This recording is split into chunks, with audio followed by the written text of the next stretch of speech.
betapa mudahnya orang kemudian diajak memakai nama Mulyono itu. Iya, iya. Kalau jumlah masanya 98 itu jauh lebih besar. Tapi jangan lupa, luas cakupannya aksi yang sekarang ini jauh lebih besar. Sebelum MK itu semuanya masih Kim plus kan. Tapi setelah MK itu keluar, nah ini sudah Kim plus minus gitu loh. Plusnya cuma satu, ya kan, minusnya banyak gitu. Buktikan bahwa kita rakyat yang berdaulat, bukan mereka gitu. Nah, kalau mereka tetap dengan gaya yang kayak begini, ya kita hukum.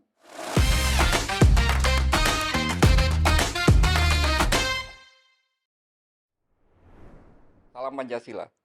Kawan, bertemu lagi dengan saya Winarko Ngantiwani di Ruang Dialektika.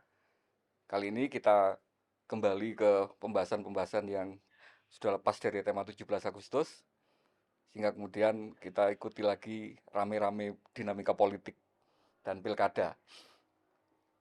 Untuk itu kami mengundang narasumber yang sudah ketiga kalinya datang ke sini, Bung Ray Rangkuti. Apa kabar, Bung? Alhamdulillah Salam baik sejauh Pancasila ini. dulu. Salam Pancasila. Sehat ya? Sehat sejauh ini. Terima kasih sudah hadir lagi di Ruang Dialektika. Makasih udah diundang juga. Eh, Mungkin agak telat karena mungkin rame-ramenya sudah lewat. Hmm, Hampir semua daerah sudah fix proses hari ini sudah seleksi kesehatan tampaknya. hmm, Tapi kita coba kemudian merefleksikan lagi proses-proses yang ramai kemarin, sehingga untuk dapat gambaran kira-kira ke depan ini dinamika pilkada kan seperti apa gitu ya. hmm. Saya mulai dengan pertanyaan yang paling mengganggu di saya, Bung. Apakah dinamika yang kemarin, rame-ramenya Kim Plus, rame-ramenya demo 22 Agustus itu, sama kemudian gagalnya anak bungsu ini masuk di perhelatan pilkada, ini sebagai tondo-tondo bahwa kemudian Jokowi sudah di senjakalanya beneran yang sekarang. Jokowi sudah masuki periode limdaknya. Apakah seperti itu ataukah ini caranya lain untuk kemudian dia ya mungkin sekedar mengalihkan perhatian dari berbagai macam isu itu. Kira-kira gimana, Bung? Saya kira yang pertama yang tepat ya, bahwa bulan madu 80% tuh mulai memudar. Saat itu kan selalu apa namanya itu digambar-gemborkan tingkat kepuasan 80% ya, macam-macam dan seterusnya. Tapi hanya hitungan bulan bisa didemonstrasi sedemikian rupa oleh mahasiswa gitu. Jadi pertanyaannya di mana 80% itu gitu kan? Dan lembaga survei nggak ada yang belain Iya, juga ya. nggak ada gitu menurut saya itu. Nah, saya kira ya, istilah saya itu aksi 2208 itu aksi paling besar setelah reformasi. Bahkan reformasi di apa yang Enggak, 2019 kalau itu 98 itu ya jelas bukan yang 2019 itu bahkan kalah gede. Yang kalah gede itu. Sebab seperti yang Anda sebutkan itu tadi, kalau nggak betul-betul di maintenance apa elitnya memaintain isu ini, kayaknya pelantikan bisa lebih cepat dari tanggal 20 Oktober gitu loh, Pak. Hampir itu. segede itu ya kemarin Iya, ya. hampir kejadian. Cuma kan cepat ya, mungkin melihat tanda-tandanya sudah mulai nggak Nah, bisa dikendalikan, ya lalu diumumkan cepat bahwa rapat pemadam paripurna, kebakarannya lah. ya, bahwa rapat paripurna itu dibatalkan, bukan hanya ditunda ya, tapi dibatalkan gitu. Nah itu menunjukkan kepada kita bahwa ada nuansa yang 100% beda nih dari pilpres ke sini itu loh. Hitungan bulan itu. Dan itu juga yang buat saya lagi-lagi berpikir, kok 80% hitungan bulan bisa berubah gitu loh. Dan perubahannya drastis.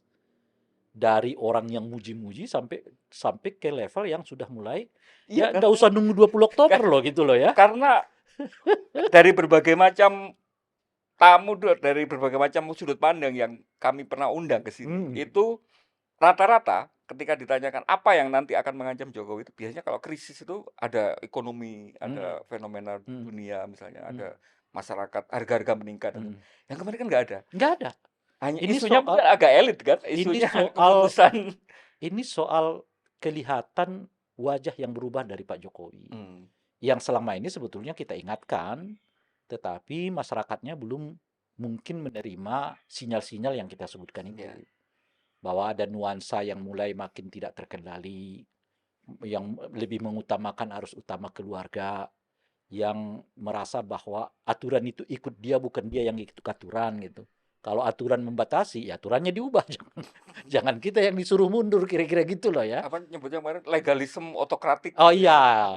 iya, Biar nggak melanggar hukum, hukumnya siapa berubah itu hukumnya diubah gitu ya.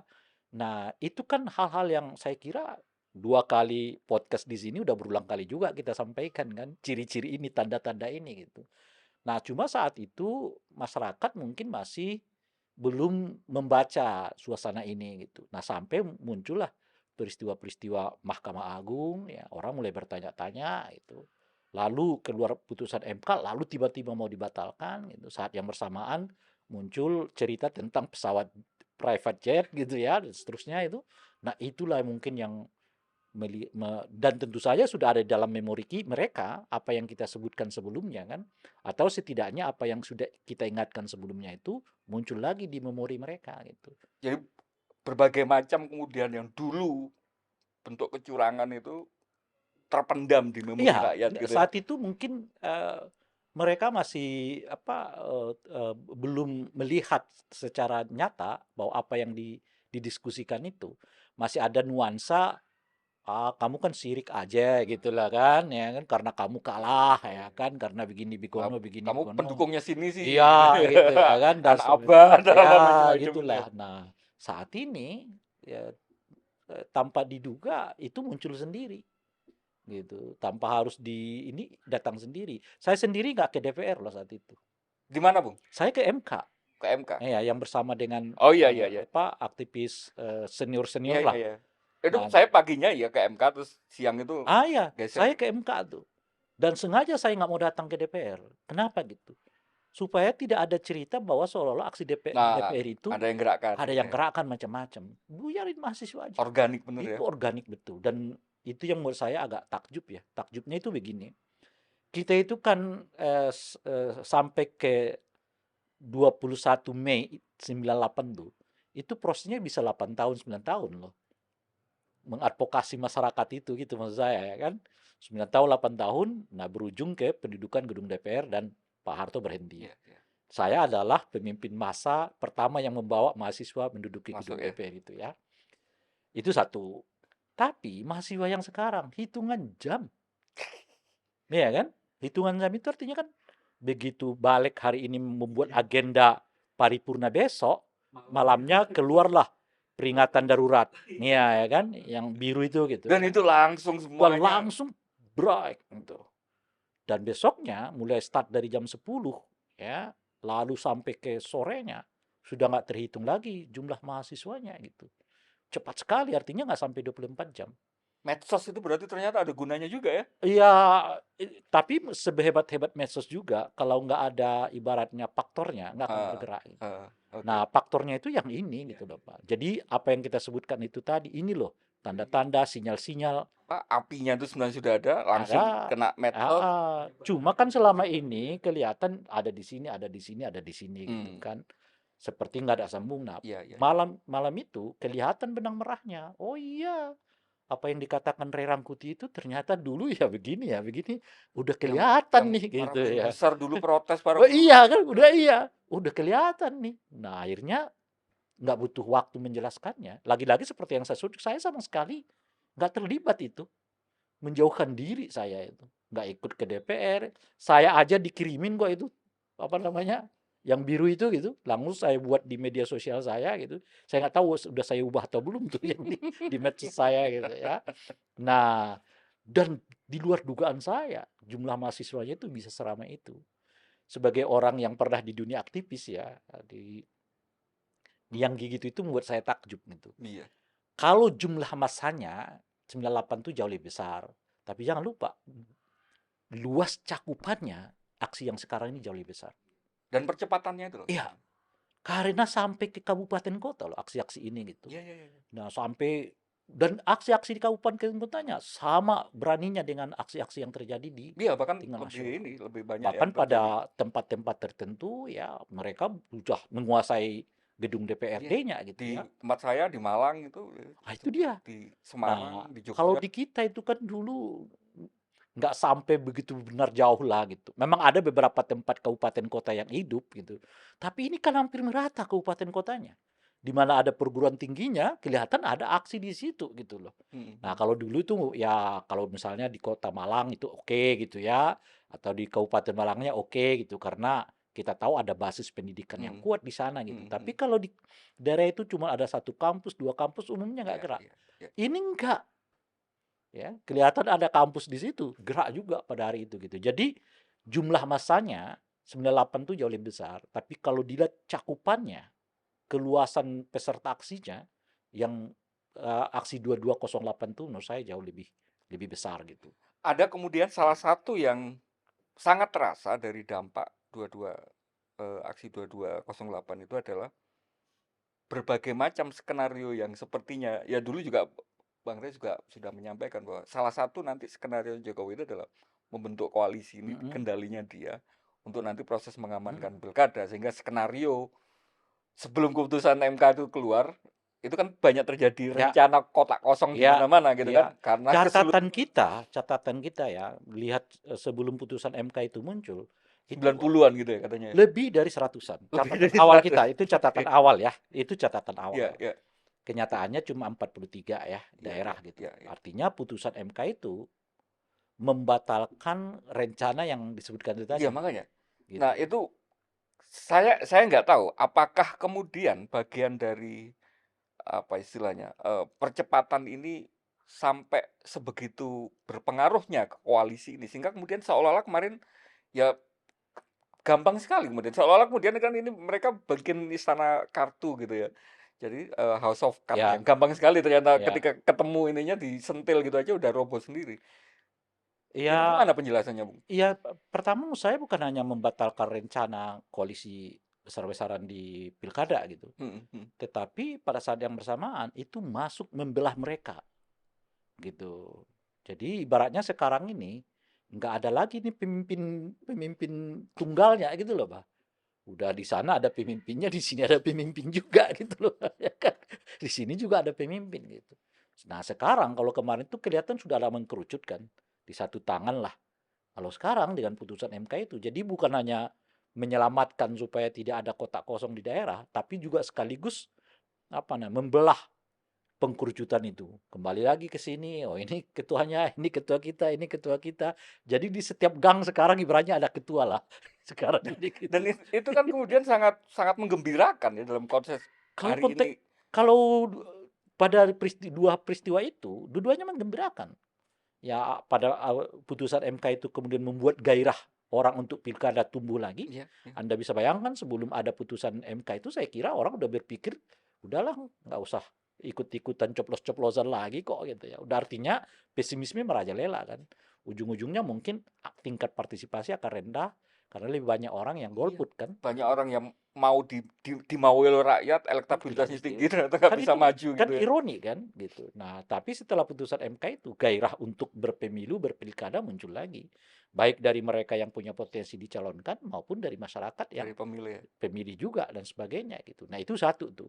Nah, yang kedua adalah menggembirakan dalam konteks tidak ada pengkerucutan ini gitu. Kan ada keinginannya kan kekuasaan itu berada di satu Iya, aspek saja gitu. Kalau kalau penting nggak ada iya. oposisi-oposisi lah gitu ya Ya kan. oligarki Iya, politik tadi itu kan iya gitu loh. semuanya selesai di tingkatan elit Di gitu kan. elitnya gitu. Nah, itu kaitannya buyar lagi. Bergen setiap orang sekarang mulai kembali lebih kuat gitu. Artinya kalau Anda mau menyusutkan kembali ya ritme politik ini, Anda butuh biaya yang jauh lebih besar dari yang sebelumnya gitu. Mhm, mhm, mhm. Nah, apakah biaya itu bisa macam-macam? Nah, itu yang mengakibatkan kelihatan sekarang ya itu yang saya sebut ini setiap gang ada kepalanya nih gitu ya kan. Saya jadi penasaran, dapat kabar nggak kira-kira kemarin yang sudah dimajukan oleh koalisi gede ini, Mhm, itu kan pasti mereka mengeluarkan duit banyak sekali untuk mhm, merangkul partai-partai. mhm. Itu duit-duit yang sudah keluar terus gimana itu, Bang? Iya, kalau di politik itu kan duit keluar dan masuk hangus aja ya kan, nggak bisa dimintain lagi itu Duit hilang aja pertanggungjawaban gitu ya? gitu ya. Nah, bahwa saya kira ada 43 daerah yang masih apa namanya, terikat dengan pasangan tunggal itu, mungkin salah satu faktornya karena sudah ada perikatan itu. Mhm. Ya nggak bisa balik badan lagi lah kira-kira begitu ya kan. Udah kadang ada forskotnya gitu Iya, ya. ya kan sudah komitmennya udah duluan gitu kan. Jadi begitu ada putusan MK, susah lagi balik badannya gitu. Jadi ya jadilah 40. Sebab begini, Pak. Kan kotak kosong itu dimungkinkan pada awalnya itu karena krisis aturan. Nah, saya sebut sebagai krisis aturan itu karena faktanya ada dua tuh. Di tengah di pilkada itu cuma ada dua pasangan. Salah satu dari pasangan itu kemudian berhalangan. Nah, apa yang akan dilakukan gitu? Nah, itu salah satu faktor tuh, berhalangan tetap gitu. Nah, yang kedua ada faktor yang lain itu adalah soal satu orang ini sudah sangat terlalu populer, Iya, iya. udah sangat sulit untuk dikejar. Jadi partai realistis aja, dukung dia aja gitu. Kayak di Surabaya misalnya. Saat itu Ibu Risma kan, susah gitu. Enggak, yang hari ini Surabaya itu kan juga Boleh terjadi jadi gitu. ngumpul di Nah, satu. istilah saya ada yang alami, ada yang by design. Ya, ya. Nah, yang alami ini kan salah satu faktornya kan itu, atau dia sakit macam-macam. Tapi kalau yang kita lihat gejala di 43 ini lebih banyak menurut saya by design. Itu bagian dari cara pemenangan untuk bisa menang gitu. Nah, memang kalau kita lihat di statistik ya dari sekitar mungkin 60 ya pelaksanaan pilkada yang ada kotak kosongnya sejak tahun 2015 itu 92,8% itu dimenangkan oleh kotak kosong. Yang menang itu kan cuma di Makassar kan. Ya, ya, ya. Gitu ya. Jadi tingkat kemenangannya tinggi pula, umumnya di atas rata-rata 60%. Jadi memang ini kelihatan cara paling mudah untuk mendapatkan kemenangan. Ya. Buatkan kotak kosong. Nah, kalau kita lihat di Pilkada 2024 ini, gejalanya sebetulnya begitu tuh. Yaitu Rencana awalnya sudah iya, seperti itu. gejala apa namanya? Kotak kosong ini bagian dari skenario pemenangan. Jadi bukan alami gitu loh. Nah, oleh karena itulah kita menganggap ini sangat bermasalah dong. Ya, bermasalah kenapa gitu? Karena kalau polanya kayak begini ke depan, ya apalagi gunanya Ya. pilkada-pilkada itu gitu. Dan rasanya memang kita harus sangat mengapresiasi MK Saya kira itu dengan gitu. Nah, makanya sekarang kalau kemarin itu kan sebelum ada putusan MK itu orang mengatakan ya kita golput aja lah gitu. Saya nggak terlalu apa namanya itu ya, nggak saya bisa memahami kenapa orang golput gitu. Dan bahkan mungkin pada tingkat tertentu, oh baik-baik juga itu gitu. Tapi sekarang ini setelah ada putusan MK, malah saya menganjurkan sebaliknya, jangan golput. Sebab memang golput itu yang dibutuhkan oleh para petarung, bukan petarung sih ini ya, para para paslon paslon tunggal ini gitu lah Pak. ya, ya, Semakin ya, ya. banyak golputnya dia semakin Ya, ya, senang ya, ya, gitu. ya, ya, ya. Karena yang golput itu bagaimanapun nggak dihitung, yang dihitung itu kan suara sah. Nah, suara sahnya ya, yang memang dimobilisasi oleh dia untuk datang ke TPS gitu. Nah, oleh karena itulah saya sekarang sedang apa namanya itu ya mensosialisasikan jangan golput, jangan golput. Datang ke TPS, coblos, ya Yang kan? anti Yang kekuatan. anti paslon ya itu. Apa kalau ada kotak kosong ya kotak kosong. Kalau ada kandidat yang lain ya kandidat yang lain gitu. Itu caranya apa? Caranya mengingatkan kepada partai politik. Nggak begitu caranya bermain di demokrasi ini gitu loh. Mestinya kan mereka yang terlibat di dalam Iya, iya, iya. ujian pertama dari paslon itu adalah dia menantang orang terkuat gitu loh, Bah. Bukan orang yang terlemah gitu. Bukan digelarkan karpet Oh seperti itu. iya, jadi bukan Anda menantang calon boneka gitu ya, apalagi kotak kosong gitu. Jadi mestinya dia datang ke satu daerah itu, dia bilang, mana yang terkuat nih jagoannya di sini. Kita tantang ya di pilkada gitu kan. Itu artinya Anda petarung gitu loh kira-kira. Nah, kalau mainnya kotak kosong, ya kan, lawan Anda gak berani bertarung dengan orang lain gitu, gimana Anda mau mengelola daerah? Iya, iya. Itu sederhana aja. Dia ini sebenarnya boleh disebut yang calon boneka itu ya Anda. Boneka dari siapa? Korporat, ya kan? Partai-partai politik yang mendukung Anda, ya. Jadi Anda ini hanya karena pasti Anda akan melayani mereka semua, Iya, kan? iya. Dan sebagainya gitu. Nah, oleh karena itulah sekarang saya sedang mensosialisasikan, ayo datang ke TPS, hukum, ya kan? Mereka yang apa istilahnya itu ya mengabaikan demokrasi gitu. Menjadi Nah, calon bonekanya oligarki tadi ya. calon logikanya oligarki itu. Buktikan bahwa kita rakyat yang berdaulat, bukan mereka gitu. Nah, kalau mereka tetap dengan gaya yang kayak begini, ya kita hukum. Nah, tapi kan disebut nanti PJ loh yang mimpin daerah itu. Loh, kan bagi saya itu mana lebih baik kita dapat PJ daripada gubernur, wali kota, bupati yang boneka gitu loh, Pak. Ya kan? Yang jelas kelihatan dia akan melayani kepentingan oligarkinya gitu. Mana lebih baik gitu. Kalau PJ itu kelemahannya dia nggak buat keputusan strategis, tapi kan bisa diawasi dan dia nggak punya hutang untuk membayar kelompok-kelompok oligarki ini kan gitu. Balik modalnya Balik gitu modal ya. macam-macam gitu. Dia nggak punya beban untuk ke sana gitu. Nah, saya mau mengatakan begitu. Ya meskipun tentu tidak lebih baik. Mungkin karena tidak ada keputusan yang bersifat strategis, mungkin pada tingkat tertentu tidak akan lebih baik. Tapi kan kita harus menghadang juga pemerosotan demokrasi ini. Iya, ya. Nah, Saya sepakat karena kemudian ketika pemimpin itu teruji dalam pertarungan demokratis gitu ya, betul, minimal kemudian akan ada pertarungan yang itu katakanlah ya menguntungkan oleh masyarakat gitu. Karena betul, mau nggak mau kan betul, akan tarung gagasan, tarung betul. apa Nah, sih kelebihanmu dibanding yang lain? betul. Nah, ini dia mau tarung gagasan aja nggak berani, gitu. Beraninya sama kotak kosong. Gimana dia mau bertarung sama Iya. oligarki-oligarki gitu loh ya, beradu argumen dengan DPRD macam-macam gitu. Ujung-ujungnya ya mungkin ya main sogok sana, main sogok sini supaya pada tenang lah. Lalu rakyat dapat apa? Gitu. Makanya lagi-lagi seperti yang saya sebutkan, saya sedang mensosialisasikan datang ke TPS, jangan golput. Pergunakan hak pilihmu, buktikan bahwa Anda yang paling berdaulat dibandingkan mereka. Sekarang coba Gitu. kita agak flashback, bukan flashback, mundur sedikit Mbak. Tunggu dulu, ini kan ada satu nih. Ya, Tapi ada juga pemilih kita yang memilih juga jalan golput karena kecewa, gitu loh Bang. Kecewa karena yang mereka dukung nggak terpilih kan, nggak ada perahunya. bahkan ketika kemarin sudah diturunkan pun ternyata Betul. Nah, kan ada yang kecewa juga. Kita golput deh kata dia. Kami nggak mau lagi. Kami datang ke TPS juga, kami coblos semua. iya, Salah juga, nggak tepat juga. Kenapa gitu? Anda hukum partai politik yang nggak mau mendengar iya, suaramu, iya. gitu loh. Jadi kalau kemudian partai politik ini rame-rame masuk ke dalam satu kandidat, Ya jelas itulah padahal yang penyebabnya. elektabilitasnya di bawah calon yang Anda unggulkan gitu ya kan, calon yang Anda unggulkan elektabilitasnya udah 30, 40, sementara yang didukung partai masih 10%, hukum gitu. Cara ngukumnya gimana? Ya kalau lawan dia kotak kosong ya Pilih kotak kota kosong kosong. belain kotak kosong. Kalau ada kandidat yang lain, ya pilih yang lainnya. Seberapapun itu bukan pilihan awalnya dia ya. Karena nggak ada yang ideal lagi kan.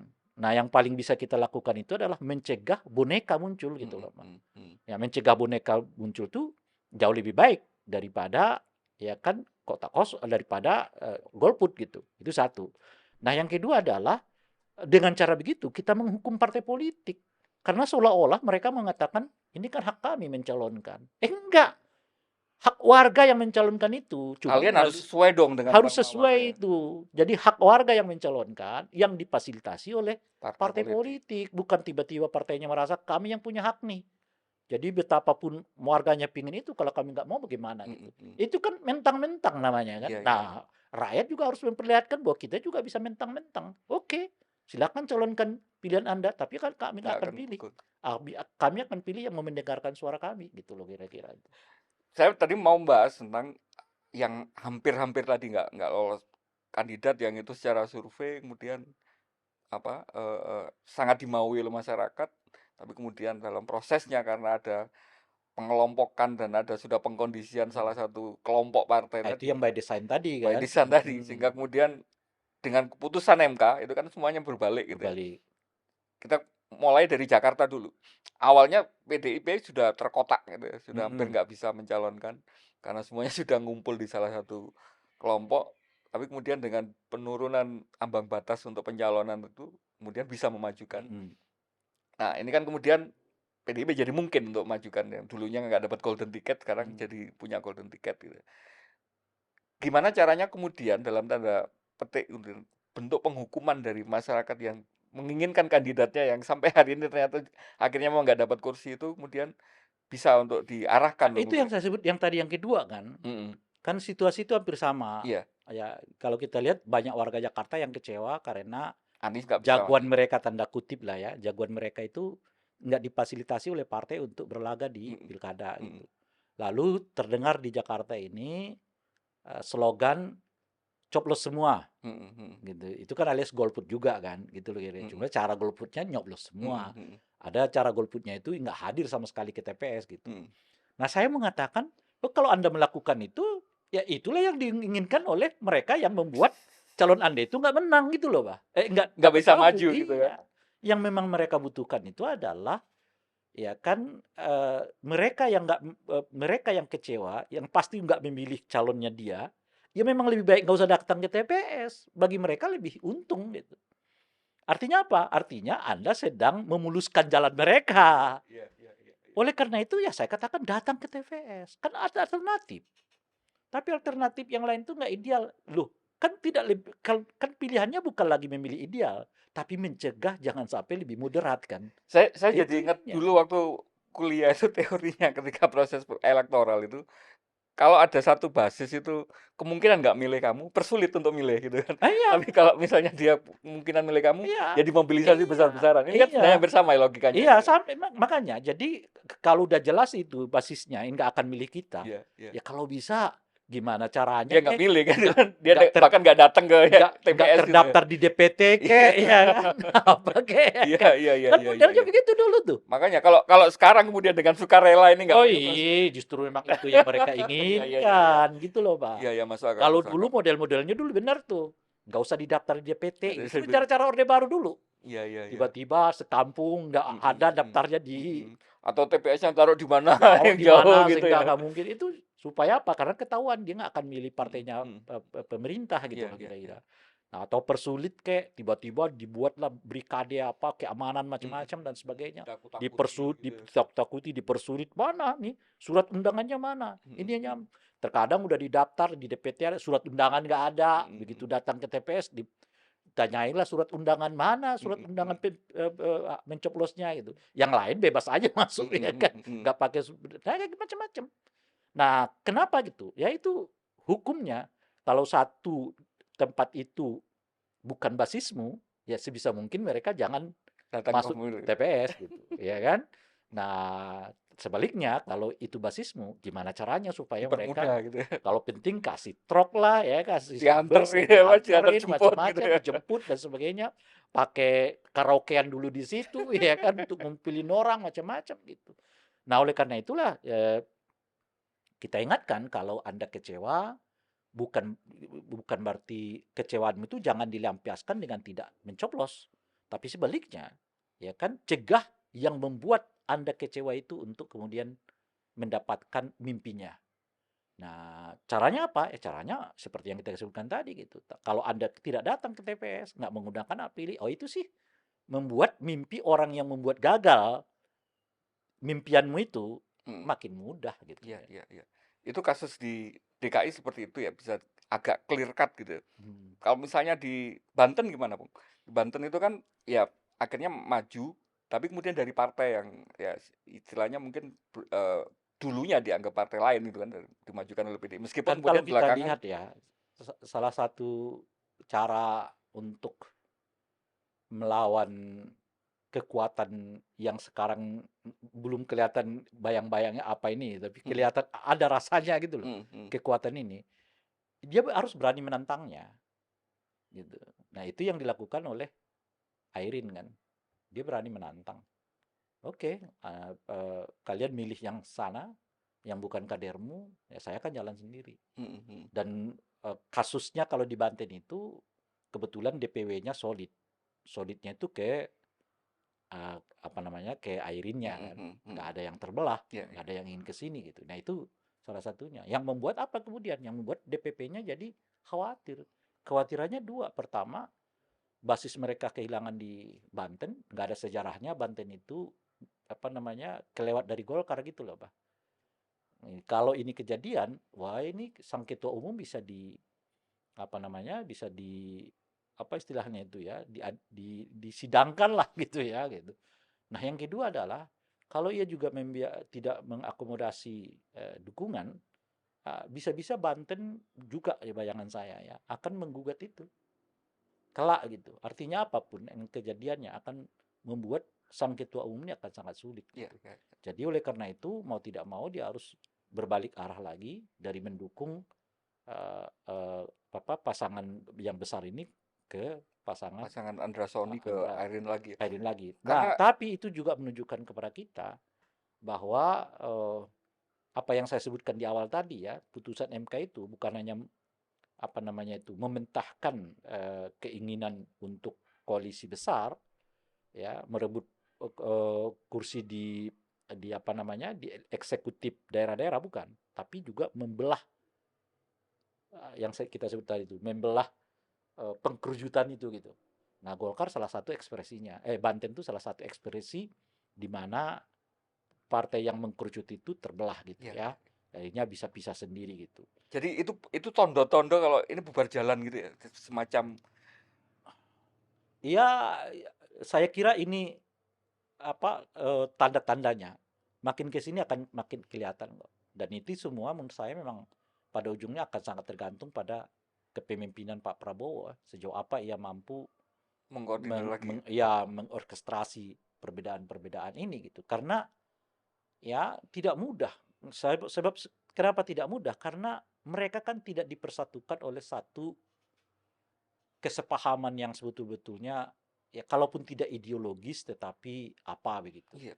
Enggak, karena kemudian yang khususnya kasus Banten ini kan sangat eh, mencolok ya ketika ini rangkaiannya kan dari apa rame-rame tukang kayu nebang Golkar itu Mm-mm. sehingga kemudian Bahlil maju, Mm-mm. kemudian barengan dengan rame-rame itu beberapa hari sebelumnya pas pas penutupan Munas Bahlil pidato menyebut ada Raja Jawa itu kan yang Mhm. cilaka ini kalau Mhm. kita main-main itu kan. Itu Ya kan itu seolah-olah kemudian meneguhkan bahwa dia akan sangat solid dengan Kim Plus. ya Tapi ketika hanya berselang 1 hari kemudian, setelah diumumkan dia Arin jadi calonnya PDI Perjuangan, ternyata ya itu tadi seperti iya dijelaskan Bung tadi. iya Artinya ketakutan terhadap ya. sosok Raja Jawa ini dari seorang Bahlil dengan sendirinya sudah bisa kita anggap. Iya dia pada akhirnya kan harus realistis juga. Hmm, Ya kan kalau daripada nanti kasus Banten ini menjadi goro-goro dia dipersoalkan, ya dia harus ikut. Kan nggak masuk akal kita kan sebetulnya. Bagaimana? Pertama, karena kadermu adalah calon yang paling tinggi elektabilitasnya gitu. Bukan hanya di Banten loh itu. Boleh disebut se-Indonesia salah satu yang paling tinggi iya. Lebih elektabilitasnya dari adalah 60% ya iya karena dia survei-survei 60. itu. Lah kok tiba-tiba Anda mendukung yang 5% aja belum kelihatan gitu loh, Pak. Itu persis kasus Jakarta nggak masuk akal. Oleh karena itu ya sangat mungkin itu akan dipersoalkan di masa mendatang gitu. Oleh Dan Golkarnya, oleh oleh kader-kader internal sendiri. Golkarnya sendiri, apalagi seperti yang saya sebutkan di Jakarta di Banten itu, Golkarnya solid. Solidnya ke pencalonan Iya. Airin itu Ke gitu. DPD-DPD-nya juga tingkat 2 Dengan itu juga sendirinya gitu. Dan nggak masuk akal. Jadi apa namanya ya sepatuh-patuhmu pada Raja Jawa itu tadi istilahnya Bahlil loh ya, saya nggak terlalu suka istilah iya. Raja Jawa Saya ini siapa gitu. lagi orang Jawa? Iya, nggak terlalu suka saya karena kita mengenal Raja Jawa itu cuman Sri Sultan Sri Hamengkubuwono. Sebetulnya gitu ya. Jadi bagi saya itu kata yang nggak bisa Iya, iya. dimain-mainkan gitu loh Iya, iya. kira-kira tuh. Agak-agak derogatory gitu Iya, ya, agak merendahkan. nah apalagi disangkut pautkan dengan sebuah figur yang menurut saya nggak memberi contoh yang baik terhadap demokrasi gitu ya. Nah, jadi tapi karena ini menyangkut diskusi ini ya saya pakai gitu ya. Jadi orang mempertanyakan ibaratnya begini, Anda mempertaruhkan masa depan Golkar kita demi apa yang Anda sebut Raja Jawa itu. Kan orang akan bertanya, gimana menjawab itu? Gitu. Karena Golkar ini kan partai politik yang paling signifikan kenaikan elektabilitasnya Iya.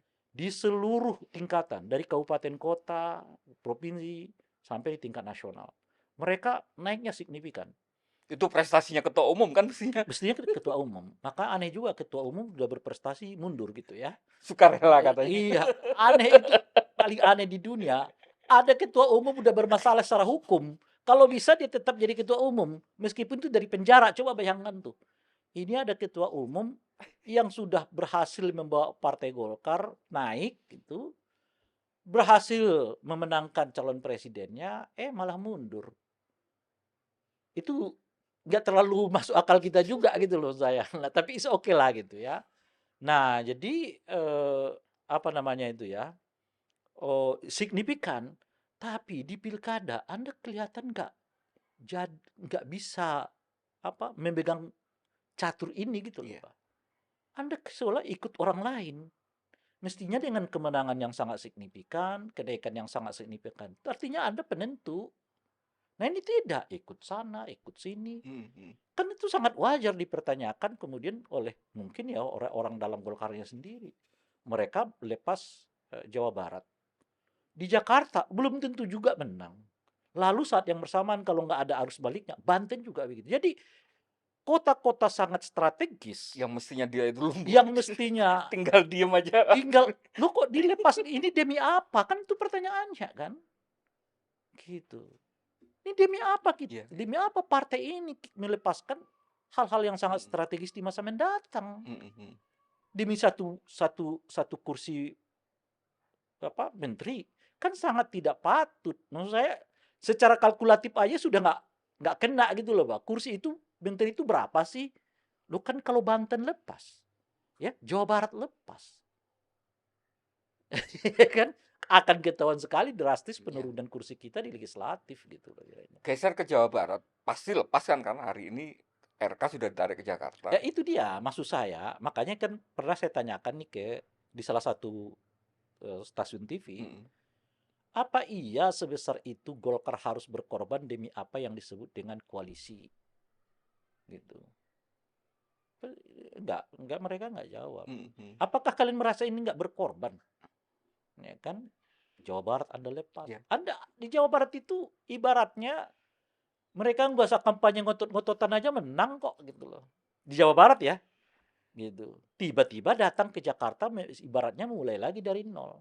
Ini kan kalau kita lihat Jakarta nih suasananya ya. Meskipun didukung oleh berapa itu? 16 16 partai ya partai. itu, tapi kelihatan belum ada penyambutan yang baik nih gitu di Jakarta gitu. Karena 3 segmen pemilih Jakarta itu kan ada saya bagi 3 ya. Iya, gimana 3 itu? Basis pemilih kultural. Nah, yang kultural ini kan ada etnik Betawi gitu ya, ada etnik Jawa ya. Lalu ada ya budayawan, apa namanya, kaum agamawan itu. Saya sebut sebagai kultural lah. Mhm. Nah, yang kedua adalah kelompok cendekiawan, ilmuwan ya kan. Nah, di sini kaum budayawan ya tentu akademisi macam-macam ada di dalam kelompok ini. Kelas menengah Kelas gitu. menengah gitu ya. Nah, yang ketiga adalah Jackmania gitu. Dan Jackmania ini gede ternyata. Katanya saya dengar informasinya hampir mencapai 3 Meskipun jutaan. meskipun selama ini terkenal apolitis ya. Iya artinya kan kalau mereka mengatakan kami dukung anu mungkin enggak. Tapi kalau mereka mengatakan kami enggak mau itu mungkin. Iya, iya, iya, iya, iya, iya. Paham maksud saya Paham, kan? paham, paham, Jadi paham. mereka tidak menyatakan Iya, tapi kalau saya nggak mau sama bosnya Bobotoh itu iya sangat iya mungkin iya gitu ya. itu. Jadi itu sangat mungkin mereka sebutkan. Iya, iya, iya. Ya kita nggak mungkin ketemu dengan apa apa istilahnya itu ya. Bobotoh, Bobotoh, Bobotoh. Iya kayak gitulah. Apa bosnya apa supporternya Persib gitu. Iya itu. Itu udah tanda-tanda kan. Jadi nggak perlu dia bilang kita pilih anu. Mungkin itu nggak mereka akan lakukan ya. Mhm, mhm. Mereka nggak melakukan. Ayo pilih anu. Saya kira mereka nggak akan lakukan. Tapi bisa aja mereka menafikan. Kami nggak akan pilih yang no, nggak pilih no gitu ya. Nah tiga-tiga ini menurut saya RK punya tandingan yang cukup kuat. Siapa itu? Ya Rano Rano, Karno. Ya kalau Anda masuk ke basis kultural, ya Rano Sidol, diasosiasikan sebagai orang Betawi gitu ya. Kalau Anda masuk ke kelompok Jawa, ada Pramono Anung. Pramono. Kan pertimbangan mereka salah satunya menarik Siswono itu kan karena Jawa ya, etniknya Jawa dan Jakarta itu PKS. eh, bukan ya selain PKS karena dia juga etniknya Jawa gitu. Bukan Sohibul kan awalnya Sohibul Iya, ya, Iman saya kan. boleh. Nah, cuma Sohibul Iman ini kan sama-sama Jawa Barat gitu loh Pak. Jadi Sohibul Iman Jawa Barat, RK Jawa Barat kan kurang klop gitu.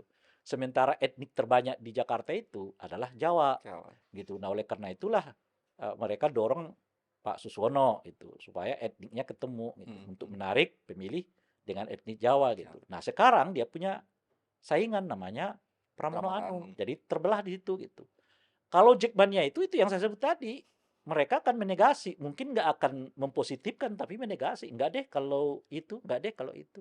Nah kalau nggak ini, kan ada yang lain gitu. Iya, iya, iya. Nah tinggal ada 2 kandidat lain nih, ke siapa mereka akan pergi, ya itu urusan mereka, yang penting satu kandidat mungkin mereka akan Iya. kesulitan gitu. Nah kalau dilihat dari situ, meskipun, apa namanya, RK didukung 16 partai politik, menurut saya ternyata nggak mudah Dan juga. hari ini elektabilitasnya survei terakhir kan masih lebih tinggi kan dibandingkan dengan pasangan Pramono Anung Rano ini. Siapa? RK ini, Oh, RK belum suara. ada survei kan, Oh ya, setelah karena penetapan belum iya, ya? Oke, oke. karena kan, eee, Rano sama RK apa, Pram ini kan last minute Iya, nih, iya, iya. ya kan. Lah, apakah last minute itu by design atau tidak, saya kurang paham juga, tapi saya melihatnya mungkin itu juga by design gitu. Nah, kenapa saya sebut by design? Supaya nggak bisa kebaca orang. Jadi munculkanlah nama ini, nama itu ya kan.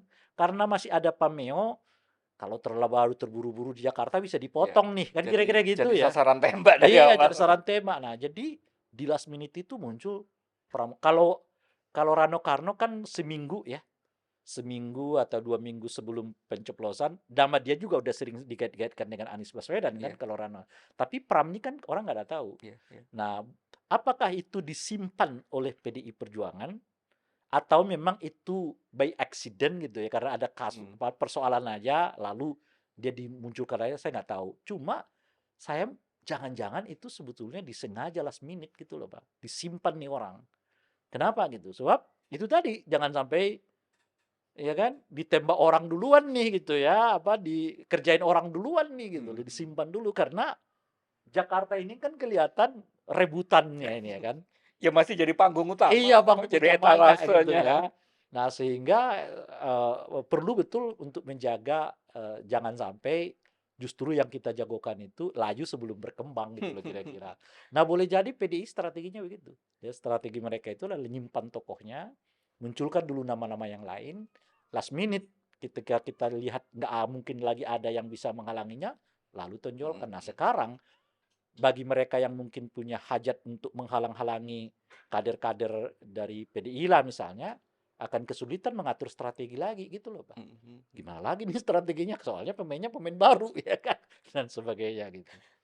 Kembali ke Jawa Barat tadi, saya yang masih belum terungkap itu kemudian adalah bahwa Jawa Barat itu juga contoh lain dari kasus Banten ketika kemudian ada komponen koalisi ini yang kemudian melepaskan diri juga kan, Mhm, memanfaatkan penurunan ambang batas mhm, pencalonan. PKS kemudian bisa mengajukan mhm. sendiri Kak, kandidat yang cukup kuat itu juga dengan ini. itu yang saya sebut, ini kan koalisi plus minus. Jadi plusnya cuma satu, Iya, iya, minusnya iya, itu banyak gitu loh, minusnya Bang. banyak. Iya, iya, iya, iya, Plusnya iya. itu kan cuma Iya, iya, Jakarta, iya, iya, iya, iya, iya. minusnya di Di mana-mana. mana-mana minusnya. Di Jawa Barat minus, di Banten minus, di Jawa Tengah minus, ya kan, di Jawa Timur minus. Begitu lepas MK itu keluar putusan, kendalinya lepas semua Ya, ya. ya. Jadi apa, sebelum MK itu semuanya masih Kim Plus kan, Karena nggak ada pilihan nggak kan. ada pilihan. Tapi setelah MK itu keluar, nah ini sudah Kim Plus minus gitu. Plusnya cuma satu, ya kan, minusnya banyak gitu. Gitu. Jawa Barat seperti itu PKS. Karena begini, Bung, kan lagi-lagi ya, eh, pilkada ini sesuatu yang berbeda dengan nasional. Ada di pilkada itu partai politik jagoannya, Iya. tapi belum tentu di tingkat nasional gitu. Mm, Ada di tingkat nasional itu kuat, tapi belum tentu di pilkada dia jadi kuat gitu. mm, Nah, sebagai contoh misalnya ya, saya kurang dalami benar ya. Misalnya 20 menit. Gerindra di pilkada pilkada itu kuat apa enggak gitu. Saya belum dalami benar, tapi agak jarang saya mendengar misalnya kader Gerindra Iya. di pilkada-pilkada itu Ya, itu rasanya memang di mana-mana gitu. Gerindra rasanya kekurangan agak kader untuk agak nggak daerah. terlalu mencolok kan. Misalnya ketimbang Gubernur Aru, oh itu dari partai anu gitu. Menangnya anu partai anu, jadi cepat orang Mm, identifikasi mm. partainya. Tapi kalau kita satu kepala daerah yang diidentifikasi dengan cepat misalnya ke Gerindra Dari itu Gerindra. agak pasti ada ya, tetapi menurut saya nggak secepat Ya, bahkan kita. misalnya Jawa Barat itu kan Deddy Mulyadi itu kan bukan asli kader Ya iya, Gerindra kan. kasus Jawa Barat aja, di mana misalnya Gerindra salah satu partai yang mendapatkan suara besar kan, coba dicek lagi gitu. Di daerah mana kira-kira yang kita dengar tiba-tiba, oh bupati itu Gerindra loh Mm, gitu. mm, mm. Nah, seperti misalnya Depok, oh itu partai anu, ya kan? PKS ya. Ya kan? Bandung anu gitu Mm, kan. mm, Oh, ini partai anu gitu. Jangan sangat cepat. Pasti ada, cuman kalau dia banyak pasti terdengar itu maksud saya. Nah, tapi karena mungkin jumlahnya nggak terlalu banyak sehingga kelihatan mendem. mm, mm, Pasti ada, mm. cuman jumlahnya mungkin nggak banyak gitu. Iya, iya. Sehingga kita nggak sempat merekamnya dalam satu peristiwa gitu. Ataupun kalau ada mungkin di daerah yang nggak terlalu mencolok Mm, untuk mm, mm, diperbincangkan mm. gitu. Nah, artinya partai ini gede di tingkat nasional, tetapi di daerah-daerahnya Kadernya melempem gitu loh. kadernya lemah ya gitu. Iya, ada sebaliknya. Di daerahnya kuat, tapi di tingkat nasionalnya bisa melempem gitu. Mm, Jadi, nah oleh karena itu sekarang partai-partai ini juga melihat peluang-peluang. Oke, kalau di tingkat nasionalnya kita agak melemah, gimana nih daerah-daerah kita perkuat gitu. Nah, itu menurut saya, oleh karena itu agak sulit bagi Anda untuk membuat satu rangkaian kebersamaan ya. gitu. Nah, sendiri-sendiri harus mikir-mikir, tentu ditambah dengan watak umum dari partai politik kita yang sangat pragmatis kan. Kalau nggak ada timbal balik yang setara, ya tentu mereka lebih baik maju. Apalagi apa istilahnya itu ya, syarat pencalonannya udah diturunkan kan, 7,5% pada daerah tertentu, 8,5% dan seterusnya. Jangan-jangan bahkan mungkin muncul pride juga. Ya itu kan deal kalian di pusat, ngapain kami di daerah ikut apa Di mendukung daerahnya gitu juga kan. akan terjadi seperti Iya. itu kan. Nah, contoh kasus ya Banten itu kan. Nggak bisa itu kimplas-kimplas tuh di Banten ini. Kami kuat kok, jalan aja Mm, sendiri. mm, Misalnya mm, mm, begitu. mm, Gitu. mm. Agak bergeser lagi ke melompat ke Jawa Timur itu juga muncul kan PKB bisa mengajukan sendiri Ya, akhirnya hari ini. iya. Ketika di pusat Ya, mereka bagian dari itu yang saya Kimples, sebut kimplas minusnya minus tadi itu tadi gitu. Jadi plusnya lolos. cuma satu dari minusnya lebih banyak gitu. Nggak, ini agak menarik juga di Jawa Timur, mungkin Bung Rey bisa memberi Di apa Tangsel malah analisa. kimplas tuh nggak ada sama sekali. Padahal ada calonnya sebelumnya kan. Awalnya malah itu yang paling muncul duluan gitu Iya, kan. udah ini gitu. Putusan MK datang bubar semua. PKS maju sendiri, yang lain langsung nyari jalan Bubar sendiri-sendiri. semua ya kan. Nah, Jawa Timur karena tiga-tiganya perempuan, Bung. Nah, Ini baru rasanya wah itu pilkada yang kandidat gubernurnya semuanya betul. Ini perempuan. menarik ini ya. Pertama tentu kita beri apresiasi ya bahwa di satu daerah itu ada unsur perempuannya gitu untuk maju gitu. Meskipun ini bukan kali pertama, sebab sehingga saya kemarin di Sulawesi Utara juga mengalami hal yang sama. Dari empat atau sekarang empat ya, tiga dari empat pasangan itu perempuan Hmm. gitu. Ada perempuannya Ya, gitu loh ya, Pak. ya. Nah, jadi ini tapi untuk daerah Jawa, Sumatera ini pertama nih ada unsur perempuan maju di dalam Tiga-tiganya lagi gitu. Nggak semua posisi pasangan. wakil gitu loh, langsung Iya, posisi ketua. di semua pasangan gitu ya. Nah, jadi kita beri apresiasi soal ini kepada kepada pada masyarakat Jawa Timur lah umumnya gitu. Nah, cuman setelah saya lihat begini, saya baca lagi gitu. Ini bukan lawan tanding yang mudah bagi Hopipah gitu. Kenapa? Kenyataannya Hopipah ya meskipun adalah incumbent, elektabilitasnya belum sampai ke angka 40%. Itu agak unik ya. Agak unik itu kenapa? Mestinya kalau dia seorang incumbent, minimal suara itu dia udah dapat 40% gitu. Nah, ini belum nih. Masih di bawah 40% gitu. Nah, oleh karena itu banyak peluang bagi kandidat yang lain untuk meraup suara.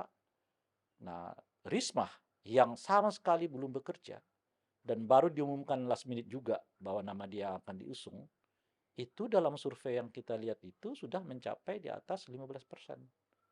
Tinggi tuh, itu modal yang cukup tinggi. Anda bisa bayangkan dia berhadapan dengan incumbent, elektabilitasnya sudah 15% padahal belum kerja sama sekali gitu. Nah, itu satu. Nah, yang kedua, faktor perempuan ya, tiga-tiganya perempuan. Ya kan? Ketiga, faktor pengalaman. Risma 2 kali periode, sekali jadi menteri kan. Jadi nggak bisa dianggap enteng Iya, iya. pengalaman dia di dalam soal itu. Nah, yang keempat, apa namanya, organisasi. Ya. Nah, Khofifah di Patayat, tapi jangan lupa, ya kan, Mbak Lulu juga Iya. bagian dari orang NU kan. bakal mecah suara juga di Iya, sana. bakal bisa Karena memecah PKB suara. kan juga partai PKB pemenang di Jawa juga Timur. adalah dengan sendirinya adalah orang dan apa namanya, warga NU terbanyak yang milih PKB itu ya di Di Jawa Jawa Timur Timur. gitu. Jadi ini yang saya sebut nggak mudah ternyata bagi Khofifah nih. Awalnya kita membayangkan dia akan Seolah leading gitu ya, tapi lawan setelah otak putusan, kosong gitu ya. iya, setelah putusan MK ini ternyata nggak mudah juga gitu. Nah, bagaimana partai? Nah, kalau PDI itu kan ngandeng Mas Hans ya, yang orang Gus Golkar Han, gitu, ya ya. iya kan? Nah, itu artinya Golkarnya sedikit banyak juga mungkin akan terbelah kan gitu, sedikit banyak gitu. Nah, yang kedua adalah soal mungkin mereka tahu bahwa PDI ini kalau nggak ada figur yang dekat dengan kelompok agamawan agak sulit. Nah, diajaklah Gus Hanis itu gitu. Jadi dari aspek kelompok agamawannya juga Nyambung. dapat gitu, Ya ya nyambung ya. gitu loh Pak. Nah, lagi-lagi seperti yang saya sebutkan, Jawa Timur ini bakal menjadi Pertarungan yang seru ya. pertarungan yang seru. Jadi menarik ini ya Bang. Di 3 kota besar ya, Jawa Timur, Jawa Barat, dan Jakarta. Jawa Tengah, kita belum ngomong Jawa Tengah. Kita Nanti Jawa, ya, ya. ini pertarungannya asik nih. Karena kelihatan seimbang gitu loh Pak. Nah, itu. Nah, Jawa Tengah bagaimana gitu? Terakhir di Jawa Tengah ini. Nah, Jawa Tengah ini menariknya itu karena ada lawan tanding dari Pak Lutfi, yaitu Pak Andika. Sama-sama angkatan. Satu kepolisian, satu apa namanya, dari Angkatan Darat. militer kan ya gitu. Nah, jadi apa artinya gitu? Artinya eh, banyak yang menjadi fasilitas yang mudah mungkin diharapkan akan mendapat tantangan dari yang lainnya itu. Kalau misalnya kita dengar cerita-cerita yang berkaitan dengan pilpres gitu ya, bagaimana sikap ASN ya, bagaimana sikap APH aparat ya. ya, macam-macam gitu. Nah, apakah itu akan terjadi di pilkada? Ya, semoga tidak terjadi, tapi kalau di khusus Jawa Tengah itu ada juga angkatan tuh gitu loh, Bang. Bahkan lebih tinggi ini. Iya, gitu. Jadi Yang satu bintang 3, yang satu bintang 4. apa namanya, bisa serba tidak mudah lah menurut saya juga. Meskipun elektabilitasnya secara faktual sudah jauh lebih tinggi dibandingkan dengan kandidat yang lain. Apalagi Pak Andika kan. Pak Andika kan baru saja didorong gitu ya. Nah, tapi di atas itu semua, Bung, kita berharap praktek-praktek yang terjadi di Pilpres itu tidak lagi dilakukan. Yaitu bagi-bagi bansos menjelang pilkada gitu ya. Kedua, menggerakkan birokrasi, menggerakkan aparat gitu ya, baik aparat hukum maupun aparat desa. Gitu. Mudah-mudahan itu nggak terjadi. Nah, sebab kenapa gitu? Di berdemokrasi ini kan menang itu bukan tujuannya. Tapi apa tujuannya? Tujuannya itu adalah mendengarkan aspirasi masyarakat dan mengelola aspirasi masyarakat itu sebaik mungkin gitu. Itu yang paling penting gitu loh. Nah, sekarang kita berada dalam suasana yang penting tujuan, bukan cara. Nah, itu harus kita hindari. Itu. Makanya kita berharap betul di pilkada ini perilaku yang kita dengar kemarin terjadi di pilpres itu mudah-mudahan nggak terjadi lagi gitu. Jadi semua orang harus menahan diri. Lebih-lebih ya ini di ujung kekuasaan Pak Jokowi. Ya Pak Jokowi sudah harus memperlihatkan lah bahwa pemilu yang ia ikut serta di dalamnya sebagai pengelola ya, karena dia bukan lagi peserta, itu adalah pemilu yang dapat dikenang oleh anak cucu kita, baiknya bukan buruknya gitu loh Pak. Nah, Pilpres kemarin yang kita kenang itu adalah buruknya. Pilpres dilakukan oleh Pak Habibie yang kita kenang itu adalah baiknya gitu.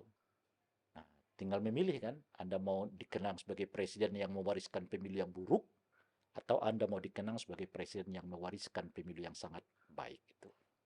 Mudah-mudahan dengan berbagai macam rentetan dinamika yang mengikuti selama kira-kira mungkin 1 bulan terakhir itu, yang tadi dari awal Ya, kita bahas, mulai dari gagalnya untuk membuka jalan bagi anak bungsu sampai kemudian berantakannya kendali atas Kimples ini yang ya, jadi Kimples minus katanya Bung Rey. Itu juga menjadi semacam bukan sinyal ya, tapi kemudian menjadi bentuk peringatan. peringatan bahwa yang susah memang untuk mengendalikannya Ya, semaunya Ya, dia. Ketika kemudian hari ini rakyat sudah merasakan semua, ya, rakyat sudah menyadari bahwa itu bukan hal yang memang harus bisa ditolerir. gitu. Sehingga kemudian karena ada satu hal yang saya nggak tahu, ini mungkin katakanlah semacam nostalgia gitu ya muncul dari ketika saya datang yang di DPR itu, aura untuk kemudian marahnya itu kerasa bener, Bung. Oh iya, itu yang saya sebut tadi. Narasinya, simbol-simbol yang dibawa, apa, spanduk, slogan, dan sampai bawa giletin, simbol untuk kemudian bagaimana kita rakyat itu kemudian marah atas tiran yang kemudian itu sudah memang, apa, baju telanjang yang udah kelihatan itu kan. Ya, Itu kemudian kerasa sekali dan itu kemudian ditambah dengan bumbu-bumbu anaknya yang kelihatan hedon dan sebagainya, yang ketahuan apa, rekam jejaknya yang dulu-dulu seolah-olah ya, tersimpan, ya. itu kan sangat memungkinkan kemarahan itu apa istilahnya, termanifestasi menjadi ya dalam tanda petik ya, jadi Hmm. memang akan susah untuk soft landing ini. Ya. Nah, makanya kan kita perlu ingatkan, bulan kemarin bukan bulan ini, dan juga bukan bulan depan, Iya, ya kan? Bulan kemarin banyak orang masih nyanjung-nyanjung, bulan ini sebaliknya. 80% tuh semu sekali ternyata. Iya. Lah bulan kemarin tuh 80%. Kalau sekarang saya nggak tahu berapa persen. Kalau sampai sekarang masih berani macem-macem ya. Nah, itu dia. Makanya ya tinggal Anda milih. Anda mau dikenang sebagai presiden yang mewariskan hal-hal positif bagi demokrasi kita, atau Anda mau dikenang sebagai presiden yang mewariskan kemerosotan demokrasi.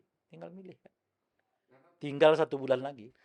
Terakhir itu kemudian salah satu yang menjadi bagi saya orang Jawa yang itu kemudian menjadi simbol yang paling kerasa itu adalah betapa mudahnya orang kemudian diajak memakai nama Mulyono itu.